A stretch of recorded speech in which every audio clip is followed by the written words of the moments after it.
my creative workspace. I have to rephrase, I get to build a show. I used to get really inspired to build shows, and I'd spend lots of time in the creative process visioning, dreaming, feeling into set lists and music and vibes and seeing and envisioning the whole show. And I will say that now most of the shows are already built, so I don't spend that much time reinventing the wheel because most of the set lists kind of stay the same, and there's a rotation of music that has already been added where all the choreography and all of the set lists work with that rotation of music. So I don't have to do that. I definitely got really burned out on doing that, editing music and, you know, linking it up and putting it all together in a way that would feel like it had that epic wow factor for the audience and also for the performers. Definitely lost my whatever mojo, momentum on doing that years ago. Every once in a while, there's a show that comes in that I get inspired about. Usually it's the bigger shows like our Oregon State Fair show. However, that's not happening this year. So I will not be building a show for the Oregon State Fair, and I'm a little bit sad about that. No, I'm actually sad about it. Oregon is my roots, it's my home, and it's been a lot of fun to, you know, go up there and have an opportunity to leave and go perform. And I love the runs of shows and the momentum of being able to do that repetitively, but it looks like the live entertainment got replaced with the drones. I actually thought that performance would be safe from all of this technology thing we're doing, but I guess not. So I guess people want drones more than they want the fire performers. So anyways, that's not what I'm here to talk about. I basically have a private party show tomorrow that I'm looking forward to. It's a Star Wars theme, and I don't have a Star Wars music set. So I went out on a 7-mile walk and came back, and it's time to edit music and put together a music set for likely a one-off show that I will perform once and likely never again. So here's the process. Set list is already pretty much the same. My set lists pretty much stay the same, give or take. Every once in a while I mix it up, but I created an order of the props going that breaks up the, you know, sticks, the spinning devices, the dancing devices, the audience interaction, and puts it all together in a way that keeps it interesting. So really what tonight is about is mostly music. And because I'm posting this somewhere where I don't want to get a copyright, I'm not going to play any music, but basically what I did is I have my computer open and I am going to iTunes. I'm a little old fashioned with it because for music editing and for building shows, I need the MP3s. So I buy it. I buy the music, and then that gives me access to the MP3, which then allows me to go in and cut and edit and mix. Whereas like Spotify or SoundCloud, I wouldn't be able to do that with that way. And for like a live show, I want to make it into a nice music set that's edited with a beginning, a middle, and end, with the peaks and the valleys all worked into it. And there's a way that our shows begin, so I edit that on, and a way that they end, and I edit that on, and then I have to cut songs so that they match the length of the choreography. And then I've got to add in transitionary time as well, because it's a solo show, which means that I'm going from prop to prop to prop to prop. So right now, and what I'm hoping is not going to take a ton of time, because I don't want to spend a lot of time doing this, is not, like I said, I used to love sitting here and going through the music, and I would get lost in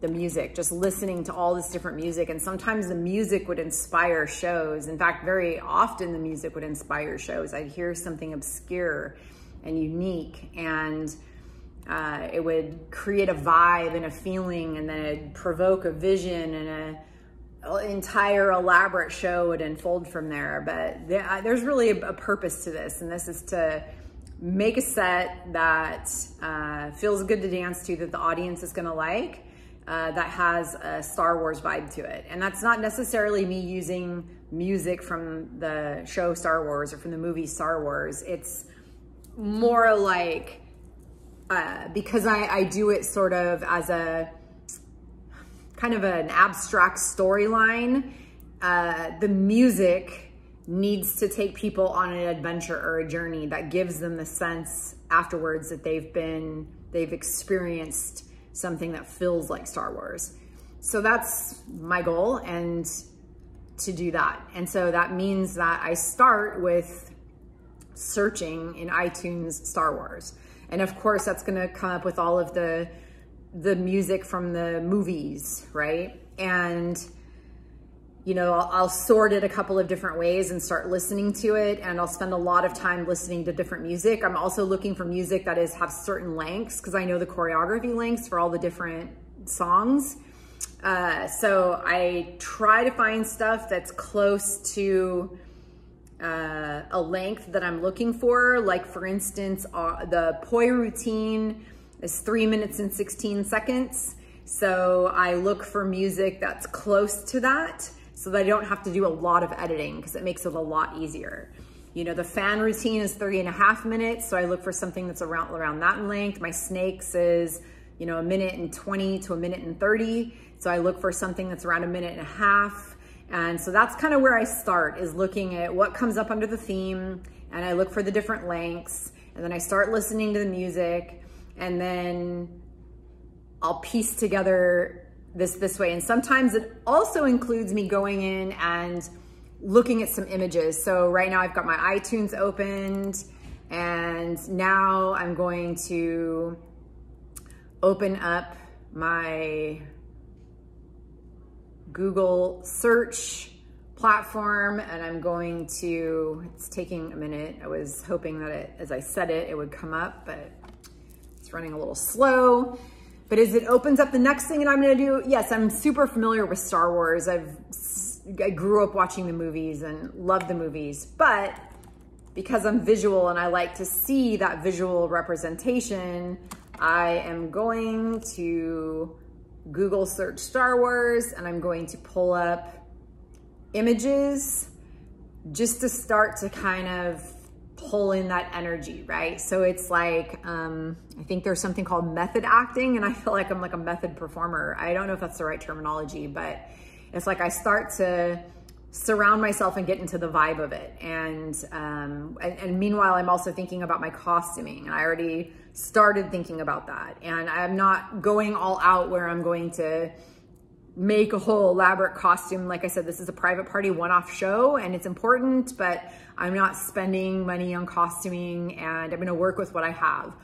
And I do have something that is not Star Warsy, but it could play Star Warsy a little bit, in that it's like a onesie jumpsuit, and it's got a vibe like that. So, and I've got long hair, so I can definitely do the bun thing, right? So,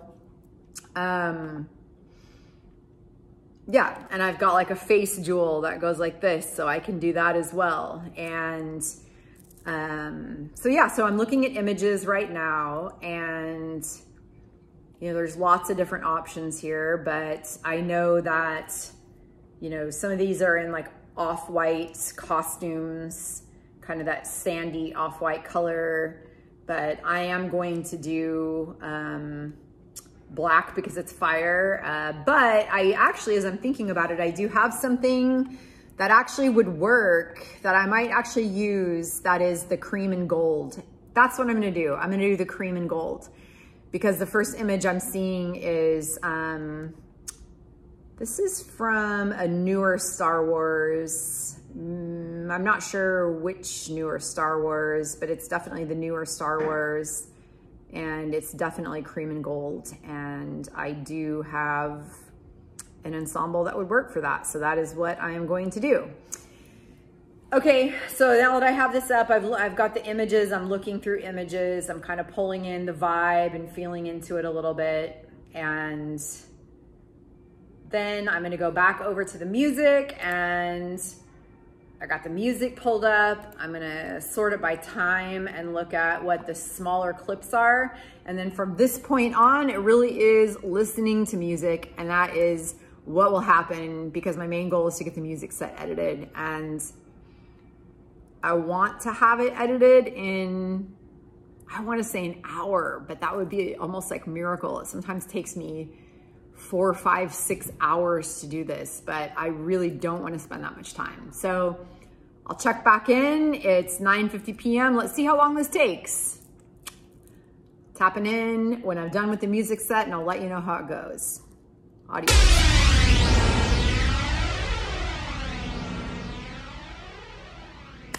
The music set is done.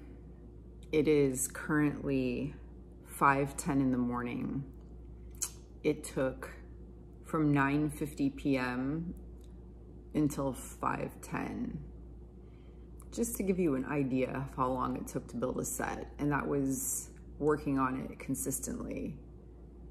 So that's roughly 7 hours. Oh, I'm tired, so it's done. The show is tomorrow or today at this point.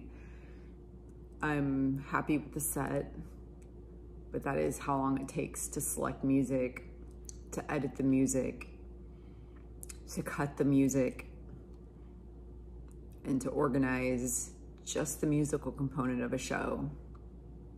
I hope they like it.